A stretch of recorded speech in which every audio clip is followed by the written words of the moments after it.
Hello everyone, it's Christine here and I am back to do some work on my slow stitch house shaped box for Roxy's Journal of Stitchery for the May month, which had the prompt of a slow stitch box. So you might have seen my most recent video where I was finishing off my slow stitch vintage dressmaking pattern inspired box caddy.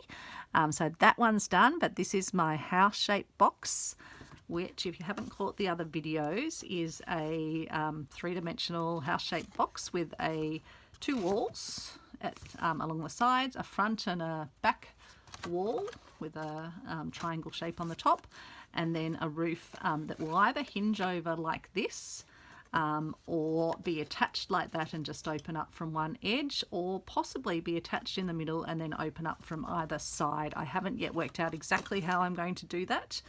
But this is how two of the walls, so one of the front walls and one of the side walls, have come together. So this one has thread embroidery on it of a vine. This one's going to have the front door, which I will keep symmetrical. Thank you to everyone for your feedback on that. And then it's got lining as well, with little French knots, and then I've overlapped the hexagon design over to the inside, so it's got this lovely detail around it as well. So really pleased with how that's coming together, and it will sit like that. It will have a base piece which I'm just going to cover with a fabric. I'm not worried about doing the hexies for that, and then yeah, it will have its walls and it will have its clamshell roof. So this is just one side of the roof, and there'll be another side as well done with this clamshell patchwork design, and then the walls done with the hexies. Now, in the previous video I showed you how I did the stitched hexies. These hexies I attached using steamer seam, which is a double-sided adhesive, and then putting some stitches in to hold them in place. And then these ones I've done using the Yoo-hoo glue method. So using Yoo-hoo glue, using my little Epiflex templates, and using the same method that I used for the clamshells, where I use the glue to affix the fabric. So I put some glue around the outer of the fabric. I then fold the edges in with the fabric. Now I don't even trim it off, I just keep it in this little square shape for the hexies, and then fold it in with the glue on it. I'm not going to do that because I don't want gluey fingers for the whole session today. And then after I've done that, I iron it well with a hot iron on both sides. I then don't even have to let it fully dry.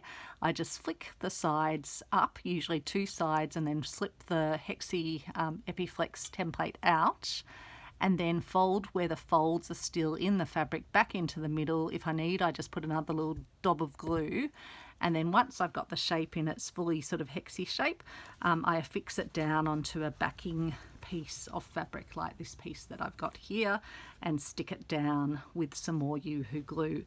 Now the Yoo-hoo glue, when it's all being sort of bent like this, you can see that it doesn't like 100% hold them totally flat to the fabric. So what I am doing on this piece is putting little decorative stitches in, which is going to have the effect of holding it down. So we'll come back to this one in a moment, but you can see it's giving a lovely little hex, like a sort of star, but almost hexie line shape, little hexie flowers almost. And I'm using a beautiful I think it's silk, and it's the French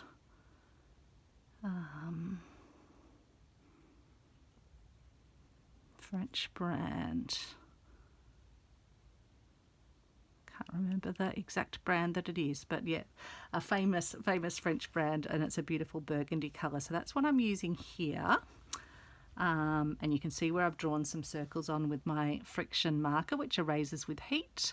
I haven't had problems with it. Some folks have. I don't use it on really dark fabrics though, but here I don't even mind if it does a tiny bit of lightening, which it sometimes can on dark fabrics, because that's just going to make the little center spots stand out even better.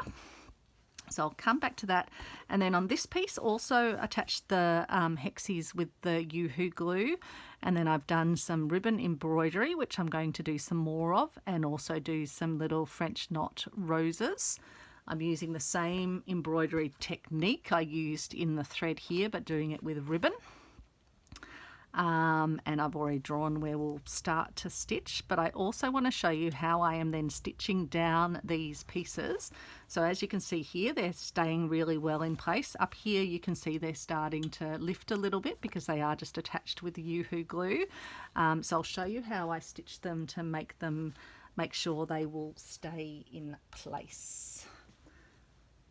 So let me grab my thread, just using a regular sewing thread, and I've got my needle on, not my needle, my iron on next to me. If you hear sort of a clicking sound, that's my iron talking to me. And if you can hear the wind buffeting outside, we have a wild evening of weather here. Thursday evening, can you believe it is Thursday already? I haven't had a chance yet to watch the Roxy Girl videos from last night. Always a pleasure to see Rachel and Sarah, the inspiration for this project and all the other fabulous projects.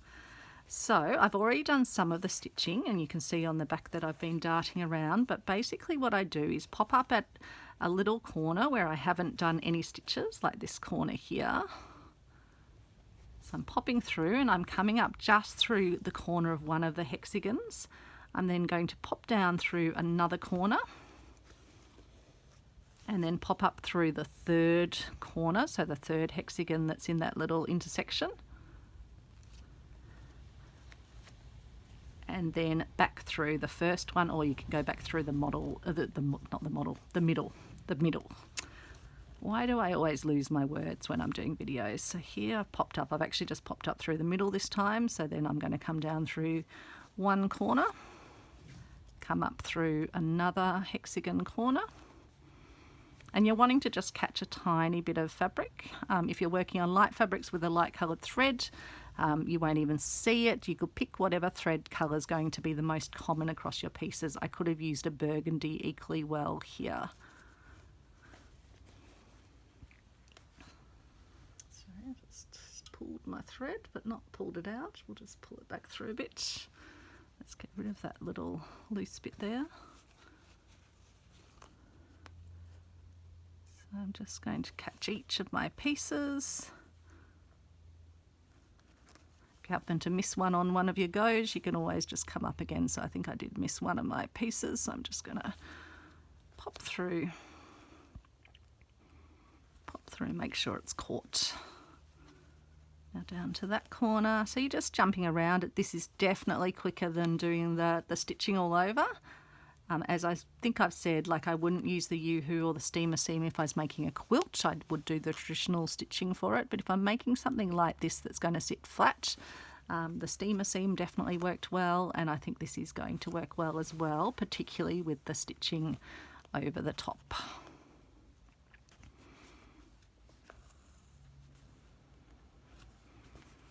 But even though I'm doing the ribbon embroidery over the top, I still want to just make sure they're well anchored down, because I did find as I started the ribbon embroidery down there, they did sort of, because you're, I guess, moving the pieces around a little bit, bending it as you're stitching it, there's a risk that they do start to lift up a little bit. So I'll just use up the thread and stitch as many down. I don't think we'll have to get them all stitched down before we continue with the ribbon embroidery. I've got most of the ones down here where we're going to be working stitched down.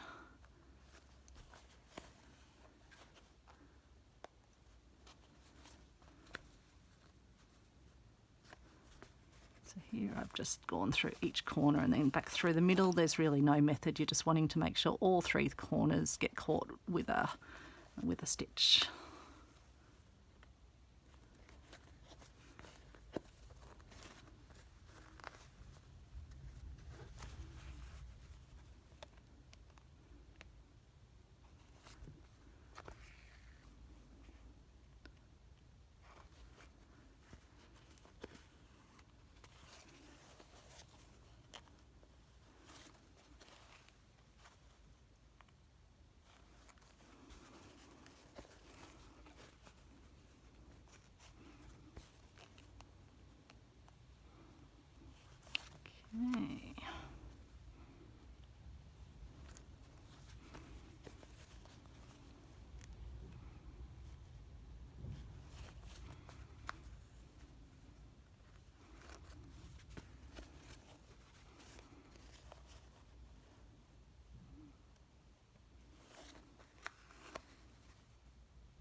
Sorry, I just got lost in my little world and stopped talking.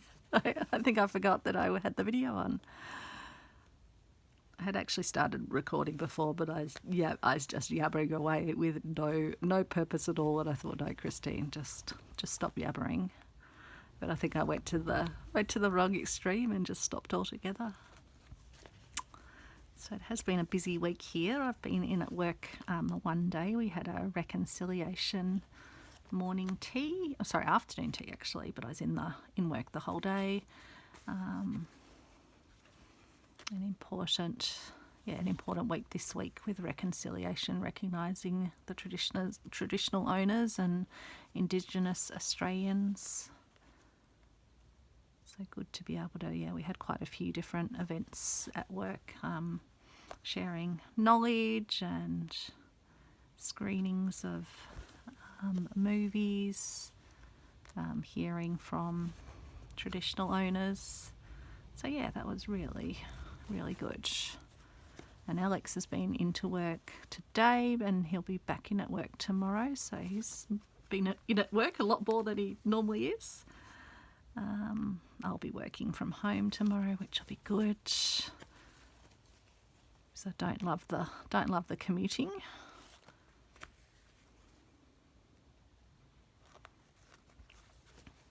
Just takes so much of the day out, and then you get home and you're exhausted, but you're still trying to catch up on things that you'd normally just be catching up on in the normal course of not being commuting.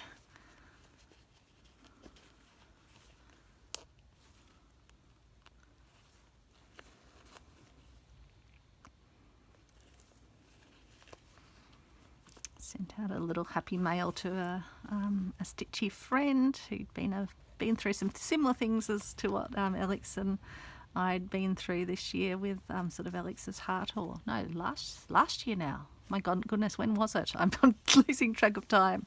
But yeah, some heart-related things with her partner, and so yeah, it was nice to send her a little happy mail, and just with some fabrics and laces and things. I do enjoy sharing the stash, and it's much easier to do in Australia. It gets a bit expensive doing it overseas, but as you know, I still do that for my little subscriber giveaways. But in between, I also like to send little packages out. I found I can use the little cardboard CD case. They're meant to be for sending CDs, but they make a really good little case, and I think it's $3 something to send with them. And so you can get quite a few fabrics folded into something that size, and some laces. So I had some really lovely lightweight fabrics that I'd got from the Embroiderers Guild at their D-stash. So I sent a bunch of those to my Stitchy friend.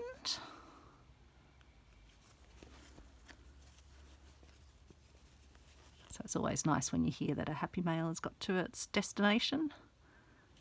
Kind of worry about it while it's in transit.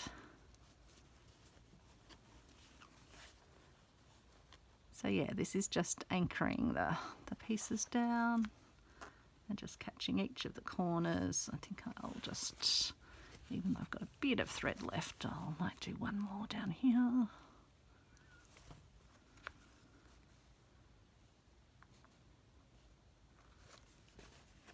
But yeah, I recommend this if you've done the Yoo-Hoo glue, and probably even the steamer seam version would benefit from this as well. And I think if you're going to have any edges that are folding, you might even want to put some extra little stitches in, like I've done here in some places, just to make sure it sort of stays fully flat when it's folded. Do one more corner here. Always say one more, don't I, until I unthread my thread, and then I give up. I think I'll get this done. Famous last words. Okay, I'll tie it off there. So as you can see, I've just jumped around, putting the little stitches in. But yeah, getting these glued down, it was just one evening really, just to, probably less than an evening's work really, to get the hexies made and stuck down all in one go. So I kind of like that method because you can just do it in one go. You don't have to leave them to set or anything. So as you can see, where you put those stitches in, it just helps it to stay quite cohesive, which is good. So I think most of this area is done, so I think it will be suitable for us to stitch into.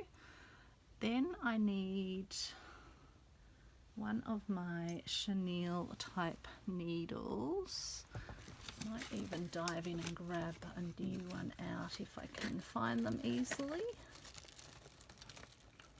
I got them. These my chenille. No, they're my milliner's needles.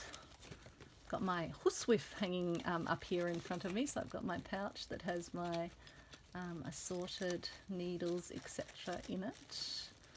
And I'm just having a look if I can. Sure, I have another tube with chenille needles, number 24. That might have been what I actually had out, a chenille needle, but anyway, we will see how we go. So let's start and use some green. So this is like silk ribbon, but it's not silk. It's some ribbons that I got, a whole bunch of these. They're called Torre Silk, I think, ribbon yarn. So it was from a lady that used to own a vintage haberdashery store a haberdashery store in Melbourne, and her daughter, when her mother had passed away, was selling the various things from her mother's collection, and she had a whole lot of both genuine silk ribbon for embroidery, but also these as well, which are intended for ribbon embroidery but are cheaper than silk ribbon, and so I thought you might like to see how they work.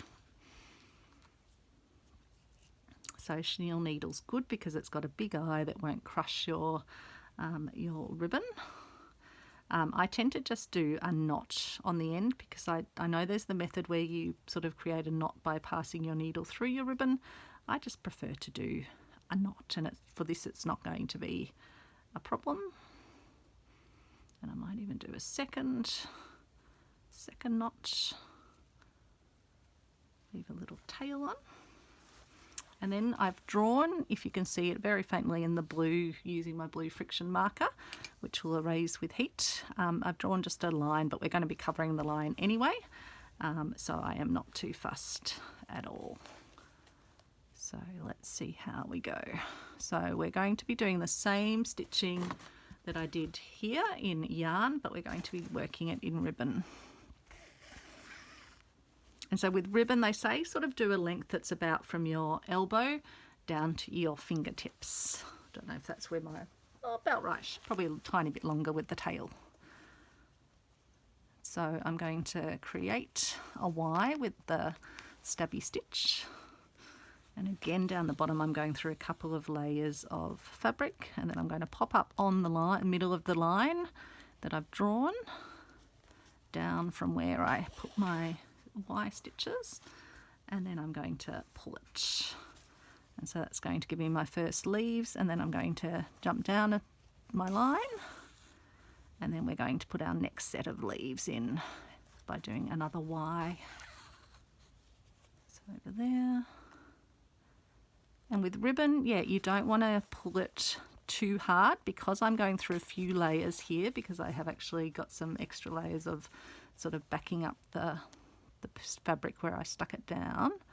So then you're going to come through at the base of where you'd come with your previous bit of ribbon, and then you're going to put that in, and then you're going to be following your line. This is where it does help if you can draw yourself a little line, particularly if you're going on the curve. It will just help you curve round.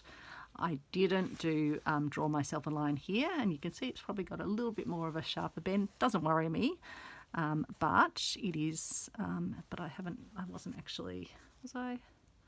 Oh yes, no, I have gone where I want to go. I was just thinking I wasn't concentrating, but no, I needed to do my downstroke.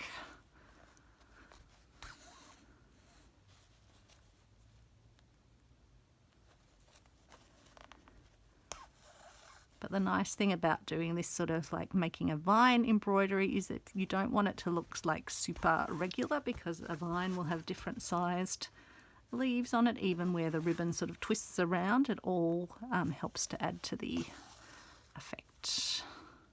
So again, I'm just following down my blue line and then putting my leaves sort of out to the side from where the line is.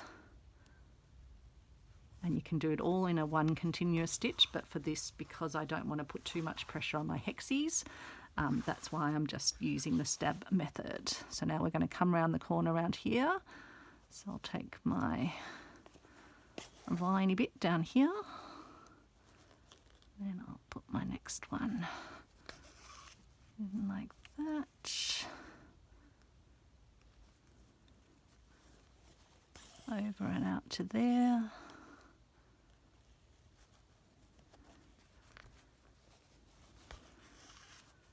And then like that.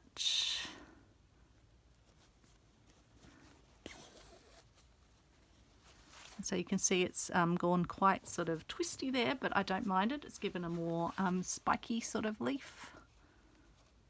I know Jennifer Clouston, I was watching her the other day, she was doing some lovely spiky leaves. And it doesn't matter which side you come from when you're creating your Y, as long as you sort of get it back to where it needs to be. And so before you pull your loop fully tight, that's when you pop your needle back through and pick up your loop. And then bring it down.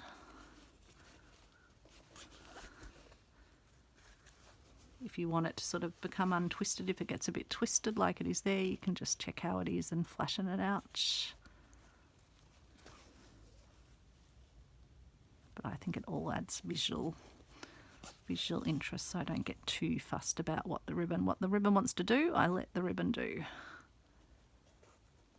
unless it's really bodgy and doesn't look like a leaf.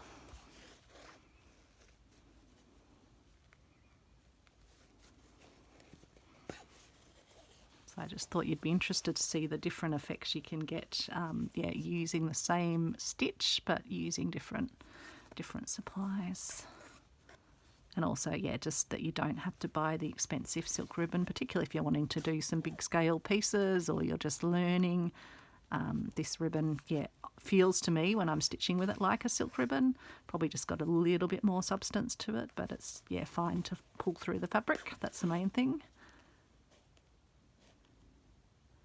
And using the chenille needle helps as well, because the big eye just creates a hole that's easier for the ribbon to pass through. But I found this ribbon to be pretty sturdy, probably sturdier than actually using the real silk ribbon, which can start to get a bit of wear on it. So we'll do some ribbon roses as well, probably just using multiple twists of a French knot. We'll have a play, work out what we want to do. Because I don't want big roses, I just want sort of the size that would be in scale with these leaves. So I'll probably need to thread up with a bit more ribbon, I think, because I think maybe we'll get one more.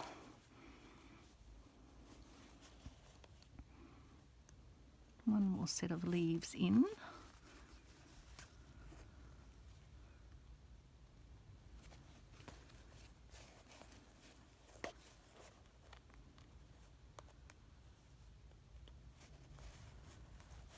We'll anchor that down.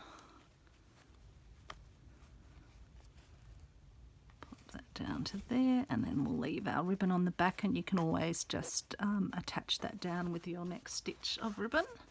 So you can see that's coming around beautifully. Definitely, as I say, it's much easier following that marking than over here.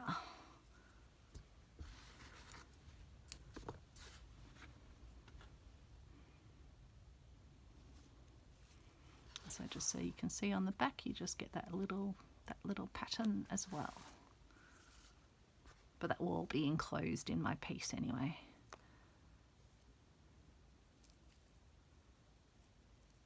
So my piece of fabric over there. So I can't remember if I think I was saying this in the video that I scrapped when I was yabbering away.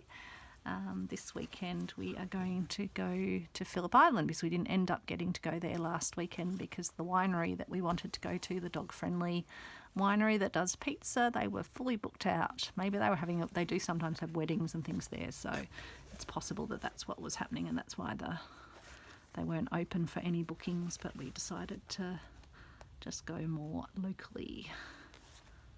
And that's when we went up to the beautiful aqueduct where I shared that lovely video of fungi, etc. And the mist through the trees and the sunbeams. It was magical. It really was. Now that's my tail from before, isn't it? Yeah, that's okay. I can just leave that there, I think.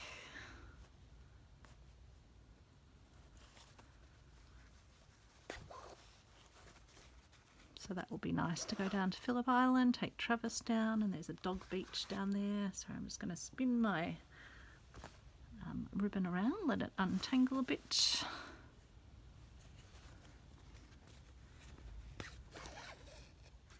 got a bit of twist in it, but again, I think we'll see how it looks. I think that just gives you some more interesting leaves. I must have been turning it around as I turned my piece around, who knows. See, that's still got twist in it, but I'm just going to go with it. It wants to twist, so what the ribbon wants to do, the ribbon can do. Ideally not catch on the sides though.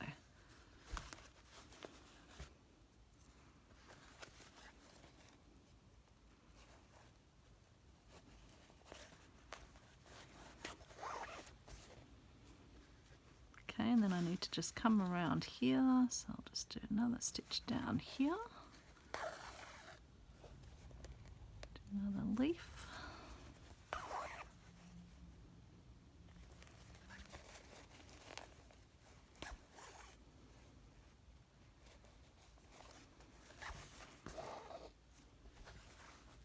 and then I can come down and join into the leaf that I've done here, which then becomes like a branch, and I just managed to unthread. I think I'll still put another, oh no, I didn't unthread. Thought I had unthreaded.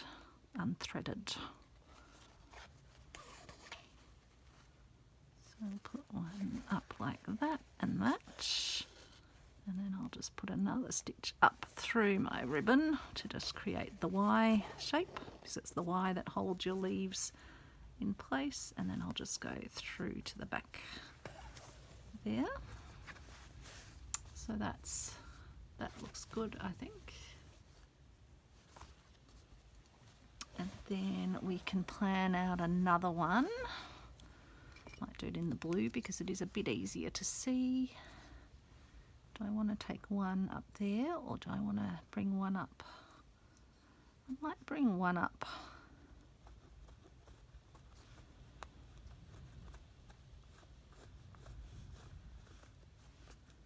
I might just bring one up like that. Then there's sort of a central one. I wonder if I can bring this. Maybe I'll just come over here and bring this one around a little bit, because I feel like I'd like this one to have a bit more twist in it. And I've got the ribbon, and I can start, because I generally like to start at the end so I can work in that sort of Y formation. So I don't think I'm going too far across the back.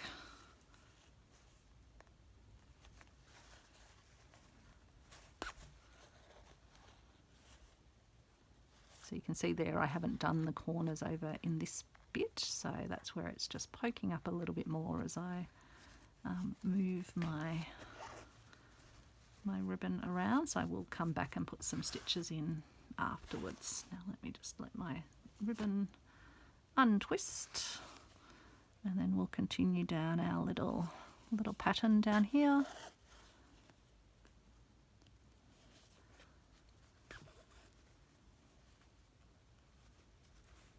And then once I've used up this bit of ribbon, or maybe once I've finished this bit we can do the roses, and then we'll do the other stitching as well.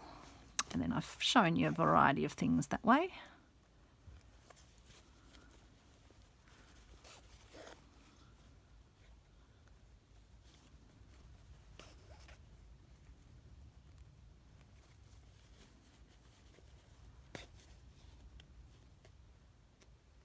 So pop through there.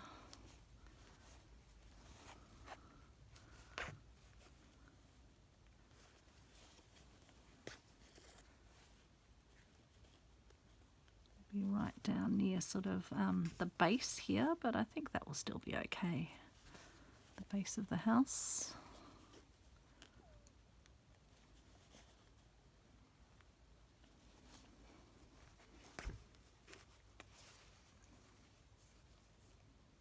If anything, it might look like it's growing up from the base of the house, but I think that's all right. Will I get one more in, do we think?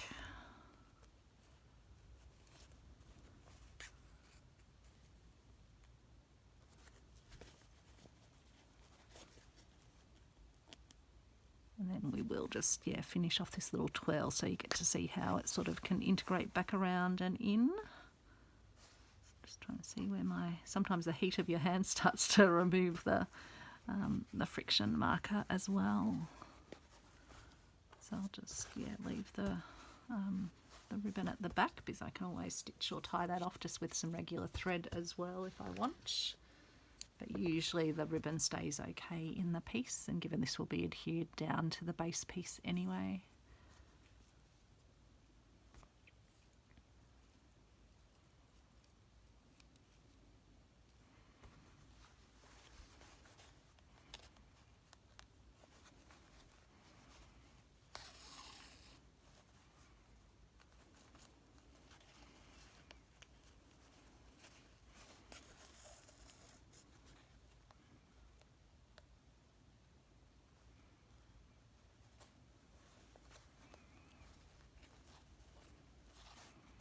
Few layers of fabric because I had to put an extra little piece of reinforcing fabric down there, so it's just a tiny bit harder to stitch. So I might just do a leaf on one side here, I think. Well, I can probably still do my double leaf, can't I? Doesn't really matter if it's sort of down into the fold.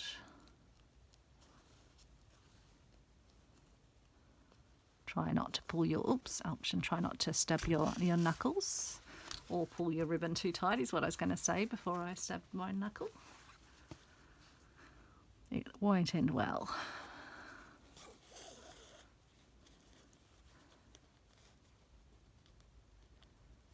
And so yeah, I'll just remove the friction marker markings if there's any left once I've done my stitching. If they're not all covered up, I'll just apply hot iron to it.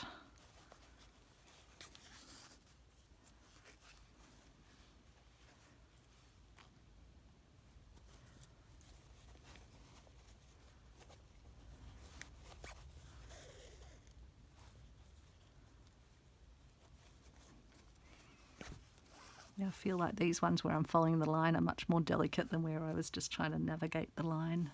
Well, not navigate, but yeah, not with a line, just navigate the sort of line with my eye, work it out just by intuitive. And I do even see that Jennifer Clouston, who does the amazing ribbon embroidery, yeah, she draws herself lines to follow. So it's a good thing to do. So here's where I just need to think about how I want these two little bits to integrate in.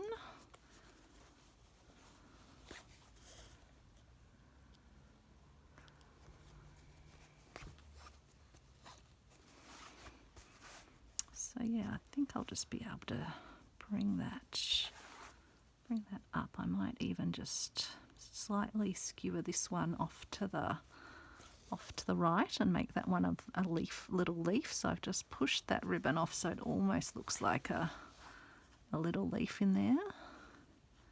And then I might do a little leaf out to the side here. And then I might do another little leaf out to the ouch, and we can always put a little rose or something in here to disguise where it looks a tiny bit bodgy. But even trees, they have natural little intersections as well. No, I think that's worked pretty well. I don't feel like I've got anything that I need to disguise there. I'm happy with how that's coming around. So that's looking very lovely and balanced, I think. So we'll just stitch that one off with these ends. As I say, I'll probably just come back with a bit of my regular sewing thread and just put a few stitches through the ends to hold them in place. Don't need so much length on it. Keep those little scraps in my ort jar to put into another project. Now let's get our chenille needle and some of the ready burgundy. I think that will go quite well for roses.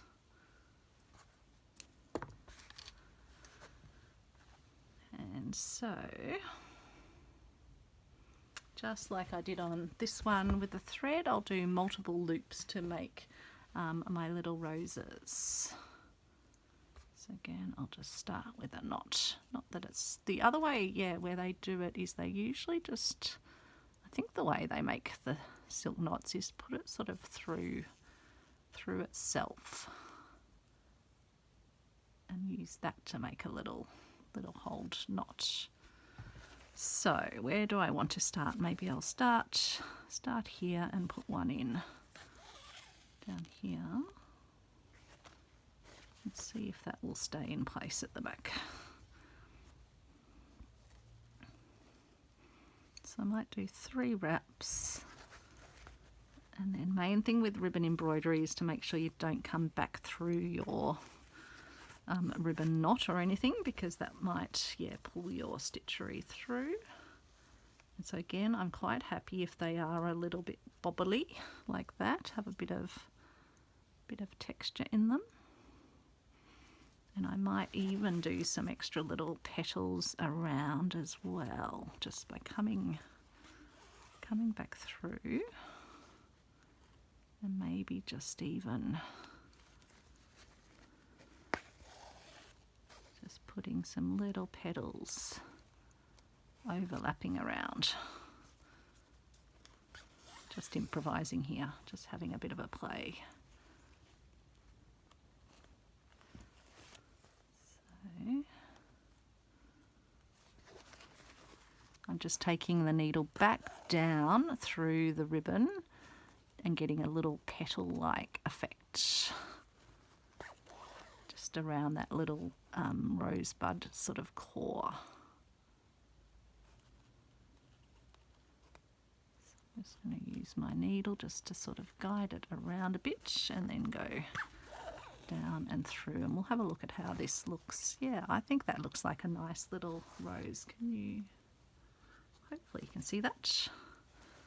And then I'll jump down, maybe down to about here. And I'll do another rosebud centre, so a few wraps, maybe 3 wraps.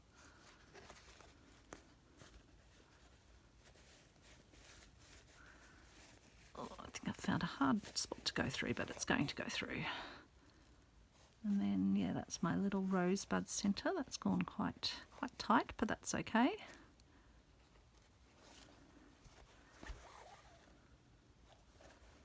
And then we can, again, I'll use my needle just to guide it, and then I'm putting my needle down through the ribbon and pulling it, so then I get my first little petal, and then I'll overlap my next petal with the first one. Again, use my needle to help guide where the petal goes, like that.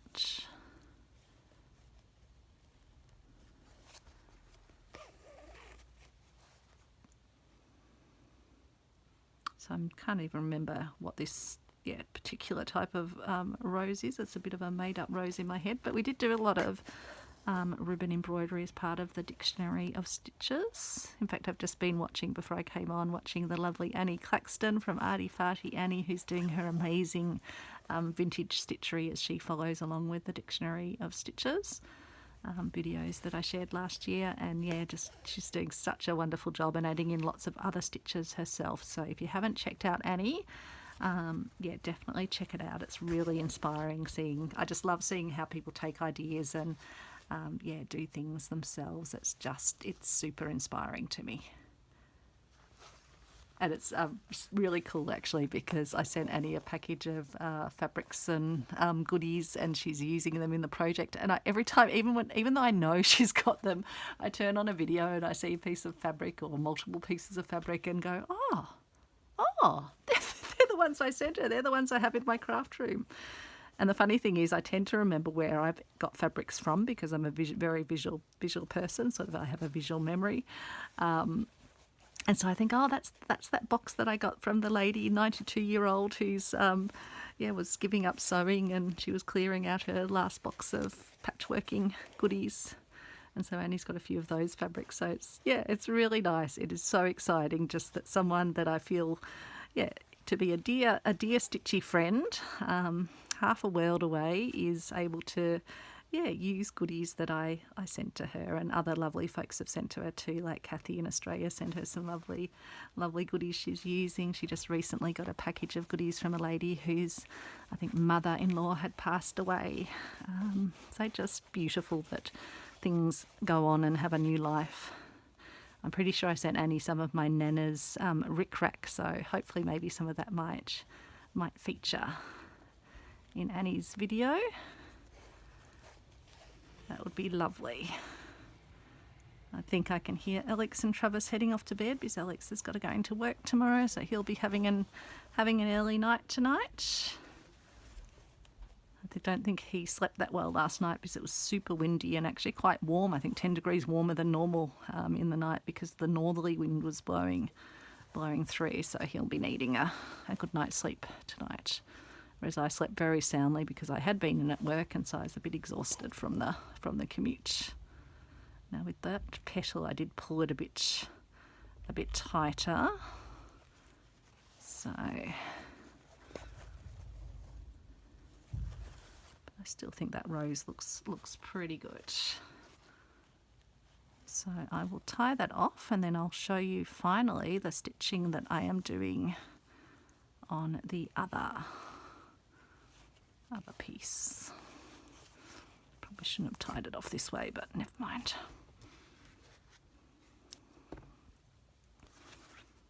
So there you go, that's my little ribbon roses and ribbon vine. And yeah, I'm going to off camera get these all stitched and get them onto their base pieces of fabric, and then be ready to assemble with you in the next video. But before I go, let me show you how I am doing these little ones. So I'm using this beautiful, which I'm pretty sure is a silk thread, and I might just use this needle. Probably could use the same chenille needle as well. Just going to do my knot. So what I've done is I've got my little Hexie template, and I've used that to just draw, using my friction red marker, just a circle. So for example, on this one, which I haven't done the circle yet, just drawn a circle in the middle. Just do a few more so I can show you. That one I have drawn a circle, you can probably barely see that one. I could always use the blue here if I was worried about the red not showing, but I think I can see it. And then let's do it on, well, I'll start with this one because I do need to get that one done. I'm just popping through just in from the corner, and then going, what I'll do, just so you can see it, is I will use the blue for this one. So now you can see that. And so I'm going to come over to the edge of that middle circle, just coming over sort of on the straight, and then I'm going to work my way around. If I've come into the centre, then I'm going to go out from the centre to just near the corner, and then come round to the next corner and into the centre. And as you can see, these stitches are then holding the pieces down, because otherwise, like the other one, they just have that tendency to flip up with the Yoo-hoo glue. It's not as strong a bond as the steamer seam. But you could do whatever sort of decorative stitching. I did start doing some stitching around each of the hexagons, but I thought that was a bit too much, whereas I quite like this little flower effect. And if I was really perfect, I could actually draw all the lines that I'm stitching in, but I can generally do it by eye out from the centre and not make it too bodgy. Again, famous last words and all that, but we'll see how we go. So I'll just do a few more, and then I will let you go, and then yeah, we'll be coming back for a final assembly session, I think will be because I just wanted to show you all the different steps in the process in case you're following along, or you want to follow along at a later date, or adapt this to your own project idea.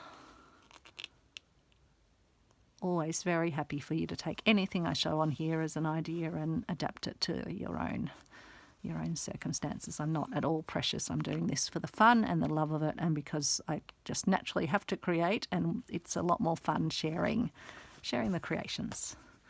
And I just love what our community is here, and that people do share ideas so freely. Like, I can outsource and say, hey, where should I put the door on this? How should I do the windows? You share your ideas freely. So I absolutely am committed to always sharing my ideas freely. That's why I just think, yeah, YouTube's the most wonderful thing that I can pop on here, pop the video on, load it up, and then people all around the world can partake. Now I can see I'm putting a bit of stress on my poor old thread. It's getting a bit twisty, and it looks a little tiny bit worn, I think, just through the process of catching it. So I think with the silk thread I should probably even use shorter lengths. Oops, and I think I'm catching it actually with my finger. I know Annie was saying she gets rough fingers, rough patches on her fingers. I did put my my hand lotion on before I started, but now that end looks a little bit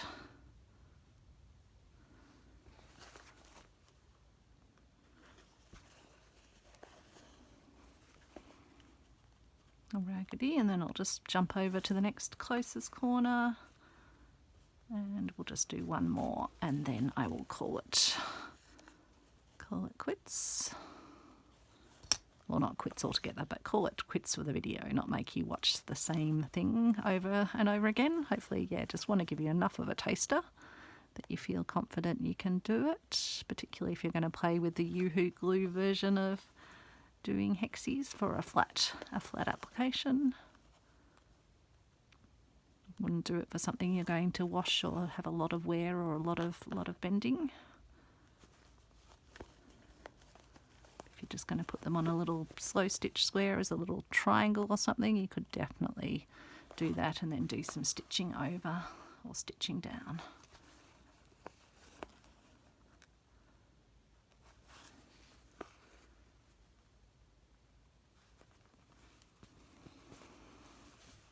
So there you go, and then I'll just show you, hopefully my iron has gone on, I'll just show you how the centres, I'll even iron off the ones that I've done over here, just to show you how they do come off. Except no, it is on. It's just, I think it's just been resting, so it's not hottest hot. We'll just need to see if I can get it to warm up with a bit of steam.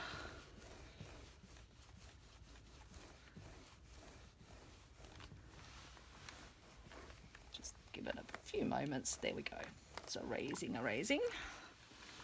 So as you can see, it has taken off where I had drawn the circles on, and hasn't left left marks. So there you go, that is our stitching for today. I'll let you get back to your days or your evenings. Yeah, again, hopefully just giving you some ideas you can play with, and then I'll see you back to be putting the piece together. So I'll need to add my door and windows here, and I'll give you an update on that. Finish the other roof piece and do the base piece, and then we'll be back. So hopefully this weekend I can do that with you. Thanks for watching, everyone. Bye.